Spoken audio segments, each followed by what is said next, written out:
Now turn to Section 1. Section 1. You'll hear a head teacher and a teacher discussing a school camping trip. First, you have some time to look at questions 1 to 5.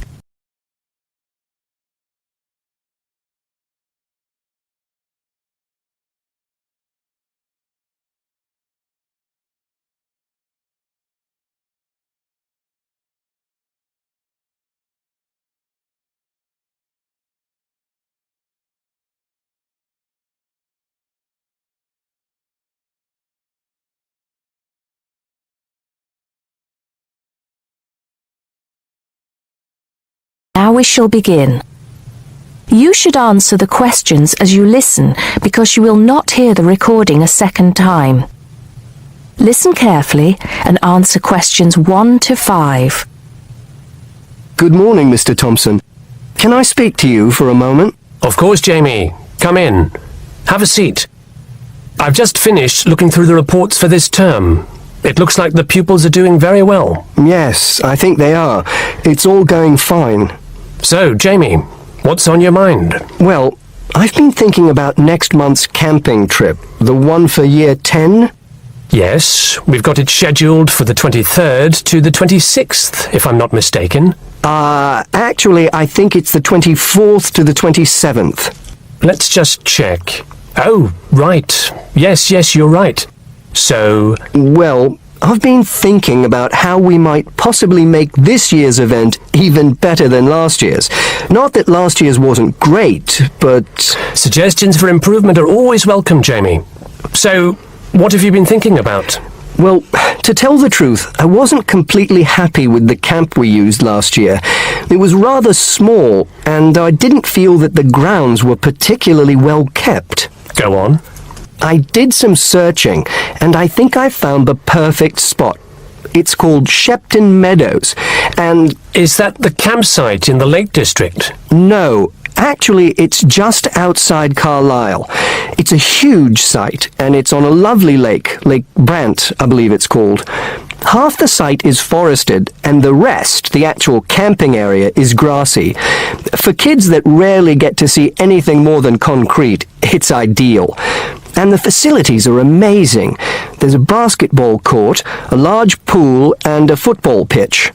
There are well-marked trails through the forest for hiking, and the lake is there for swimming and other water sports. I believe there's even a lifeguard service. That sounds like it might suit our purposes perfectly. Did you happen to find out about availability and cost? Yes, as a matter of fact, I did. I called them yesterday evening, and there are plenty of spots available. And because we're a non-profit organization, they said they would give me a reduction in the price. If I remember correctly, we paid £5 a head last year. Yes, per night, right? Yes, each child paid £10 for the 2 nights. Well, at this campsite, it's only £4 per night. And they told me that if we had over 50 children, which we do, they could give us a further 10% off. That's very reasonable, isn't it? Well, from what you've told me, I think we should probably go ahead and book. Excellent. I'm sure the children will love it. I'm sure they will. Before you hear the rest of the conversation, you have some time to look at questions 6 to 10.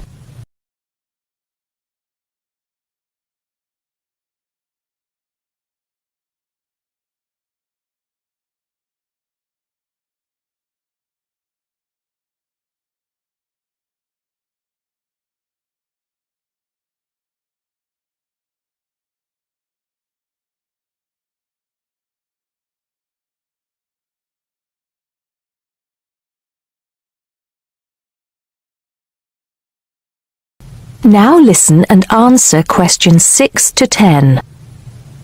Now, Jamie, have you given any thought to an itinerary by any chance? As a matter of fact, I have. Wait 1 second. Yes, here it is. I've made a few notes. Okay, so, now, these are just ideas, of course. Yes, go on. Let's hear what you've got. Right. We time it so that we arrive at the camp around 7 on Friday evening. It'll still be light then, and we'll have plenty of time to set up camp and get ourselves settled in.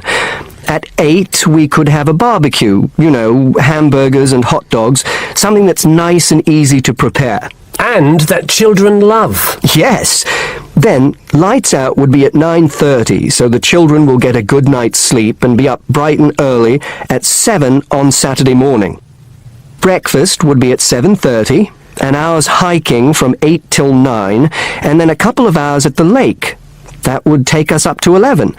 I think that an hour of free time would then be in order. Let them have a chance to explore a bit on their own, Yes, great idea. And then? Let's see, a picnic lunch at 12, and then sports in the afternoon till 4. Another swim until 5, and then supper. After clean-up, around 6:30, we could have a talk-back session, where the children get a chance to discuss their day and anything else they might have on their minds. Then a campfire and sing-along at 8, back to the tents at 9:30, and, well, that takes care of Saturday. Excellent, excellent. That would certainly keep them busy. What about Sunday? Sunday, right. As on Saturday, same wake-up and breakfast times, and then I thought we could go on a bit of a day trip. There are some caves about an hour's walk from the camp, which I thought the children might find interesting. We could leave at 8, which would mean we'd get to the caves at 9. They could explore for a couple of hours, and we'd head back at 11. 12 o'clock would see us back at the meadows.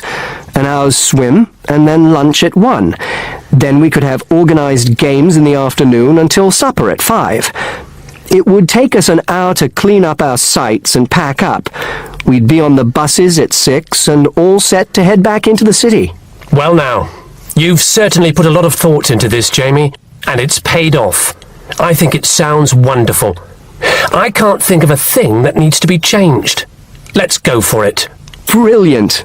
I'll get the itinerary printed up and put it up on the notice board this afternoon. That is the end of section 1. You now have half a minute to check your answers.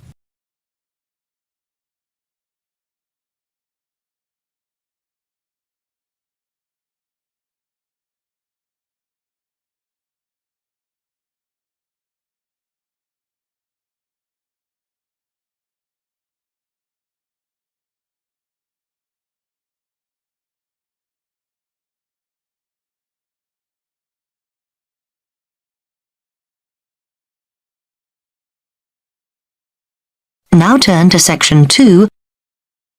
Section 2. You will hear a recorded message giving information about an English hotel. First, you have some time to look at questions 11 to 15.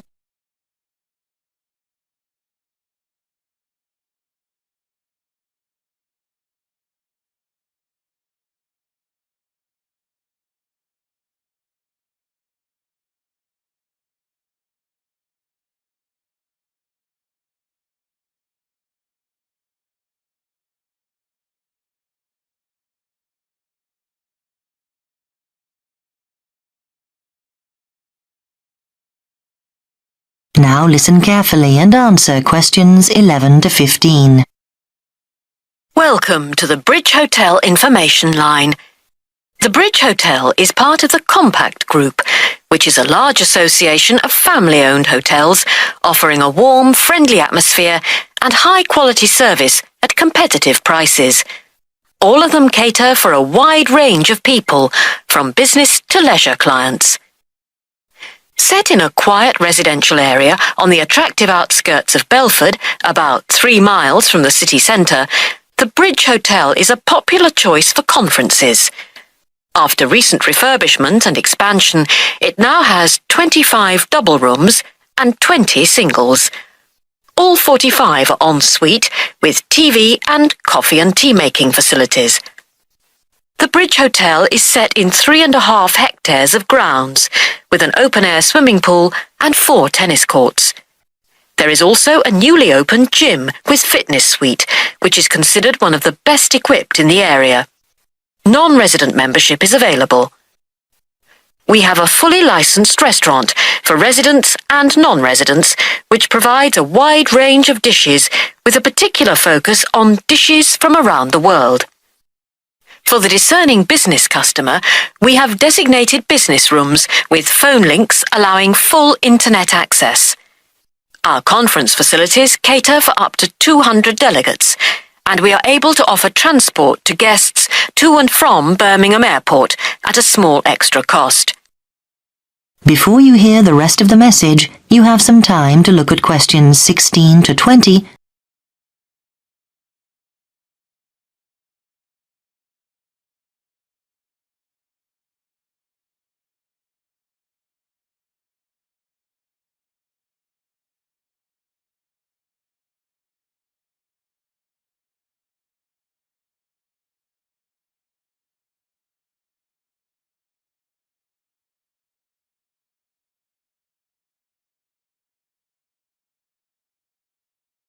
Now listen and answer questions 16 to 20. There now follows information about short break packages. Welcome to the Bridge Hotel Short Breaks Information Line. We offer 3 packages: 2-day, 3-day and 5-day. The 2-day costs £75 per person per night and includes full cooked breakfast and evening entertainment. Very popular for weekend getaways. The 3-day break costs £60 per person per night, and in addition to offers for the 2-day break, includes 1 4-course dinner. This allows guests to enjoy the full range of hotel facilities. The 5-day break costs £52 per person per night, and in addition to offers from the 2- and 3-day breaks, includes free beauty therapy on 2 days and a full-day pass to a golf club. This package is particularly popular with couples who want a completely relaxing break. If you would like more information about these special packages, call extension 3469 to speak to our customer service manager, John Martin. Thank you for calling the Bridge Hotel Information Line. That is the end of section 2. You now have half a minute to check your answers.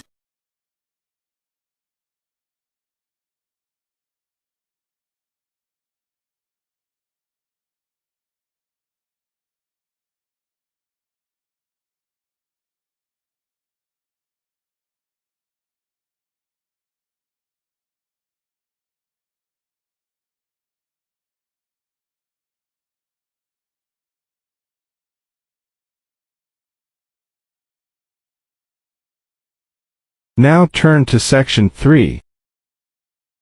Section 3. Maria is a student at university. She has handed the first draft of an essay to her tutor.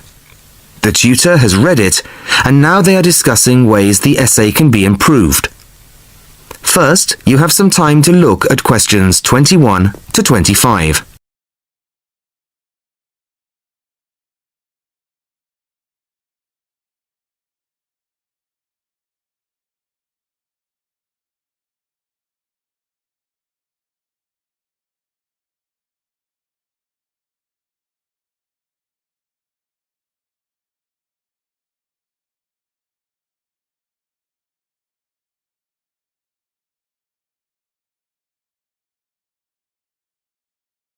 Listen carefully to the first part of the conversation and answer questions 21 to 25.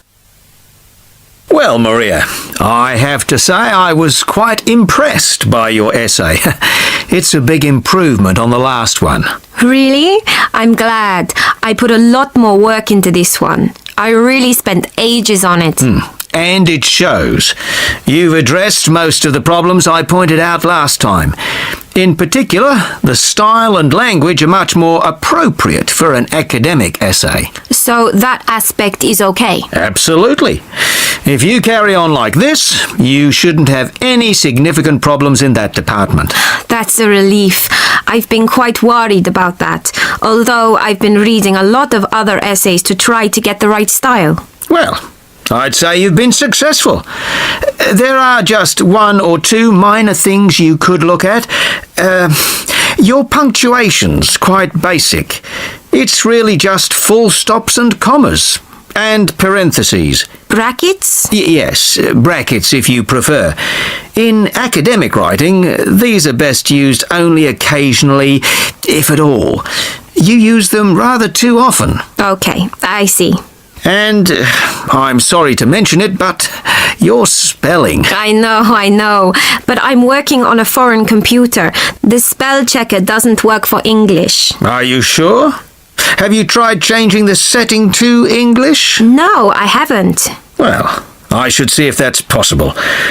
I haven't marked you down this time, but, well, some of my colleagues are a bit old-fashioned about spelling. I'd try to get that sorted out if I were you. Okay, I understand. I'll try to change the setting. Before you hear the rest of the conversation, you have some time to look at questions 26 to 30.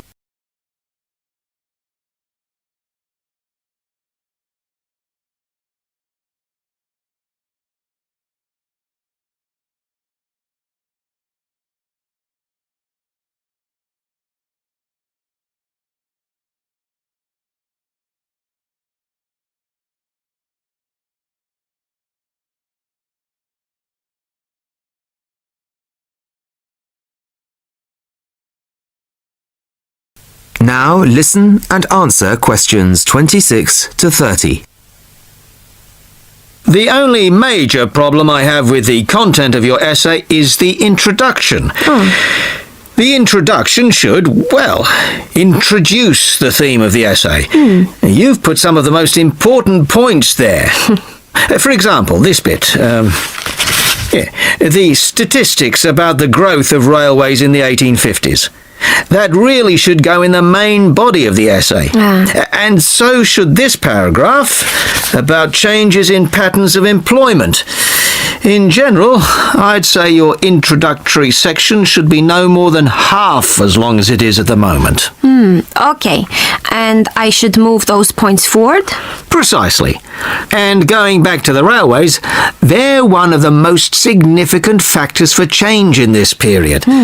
But apart from those statistics in the introduction, you only briefly mention them. I'd like to see a lot more on that. And the influence the expansion of the railways had on patterns of social and economic behaviour. You mean how with the railways people could travel to find work and could meet people from other areas? Exactly. Then in the midsection, well, it's not a big thing, but this quotation from the Times. You think it's too long? Well, you said it. I couldn't think of a way to shorten it. Do you think it's really necessary? You mean I could just get rid of it? Yes. You've already made the point and backed it up with other evidence. The quotation's redundant, really. Okay, well, that'll be easy. There were various other minor points, which I've noted in the margins. You can look at those later. But moving forward to the end here, I wasn't quite sure what this meant. The final paragraph? Yes. Are you saying that, on the whole, the changes of the mid-19th century tended to improve the lives of ordinary people or not? It's not very clear. It's not? No, it isn't. I'd add a few lines clarifying your position. Okay. When do you want the final draft? No, the end of term will be fine. But there was just one other thing, the bibliography. Did you really read all these books? No. Just the books you actually consulted will be fine. You don't need to include everything ever published on the subject. Right, okay. Thanks. Bye. Goodbye. That is the end of section 3.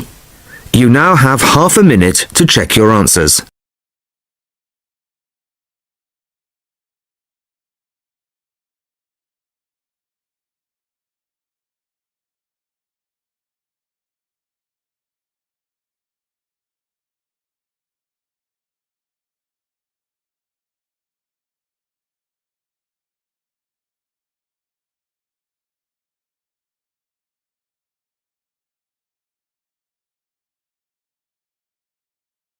Now turn to Section 4.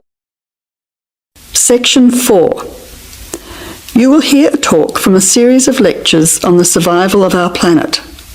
Professor Sampson talks about endangered species of flora and fauna.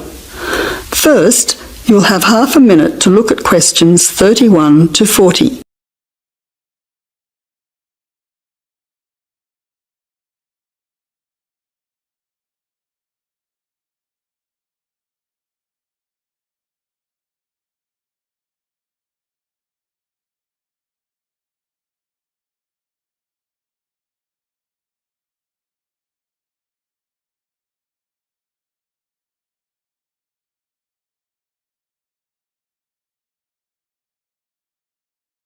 Now listen carefully to the talk and answer questions 31 to 40.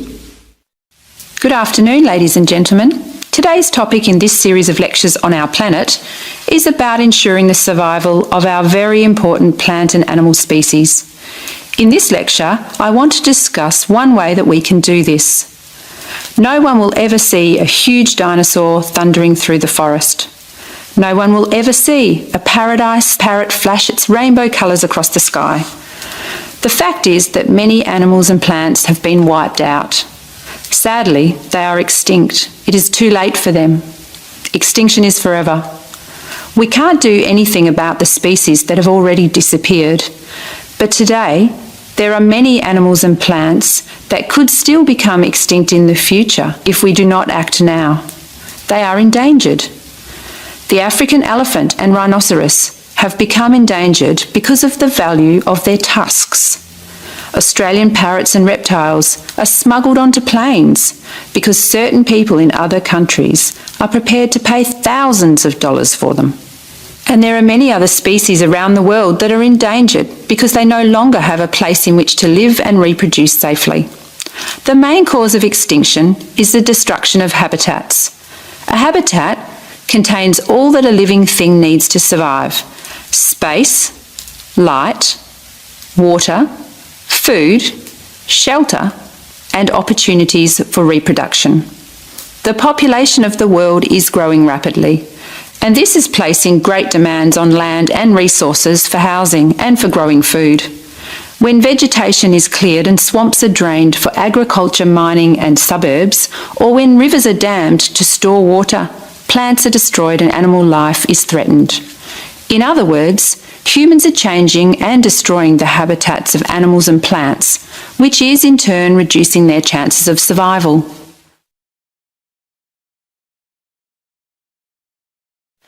So how can we conserve habitats and help save endangered species? Well, one way is to protect their habitats permanently in national parks or nature reserves. National parks have been created in many countries. They encourage people to enjoy the beauty and diversity of the animals and plants that live there without harming them. By supporting and visiting these parks, people can become more aware of the species that live there and how the parks work to protect them.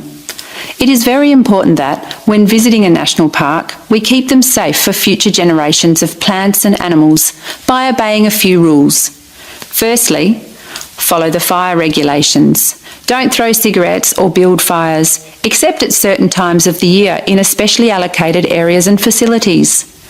Secondly, remember to leave pets at home. Pets, such as cats or dogs, can hunt birds or other small animals. Some pets might even escape and become a serious threat. Thirdly, place all rubbish in a bin or take it home. Plastic bags or leftover food are dangerous to the animals and harm the environment. Don't pick the flowers or damage the plants. Flowers create the next generation of the plant. Also, for the same reason, birds' eggs must be left in their nests. The loss of species in the past is sad. However, there is hope for the future.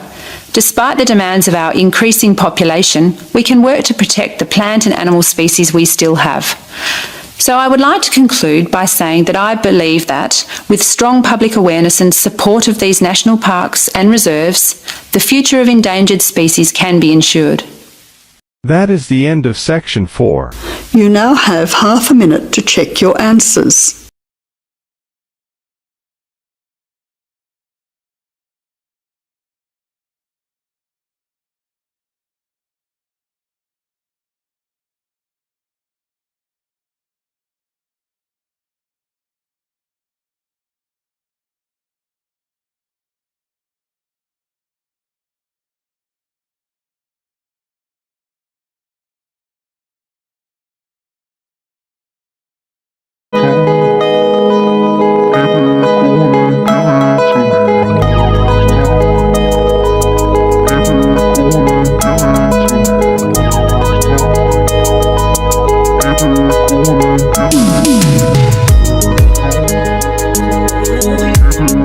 Give it to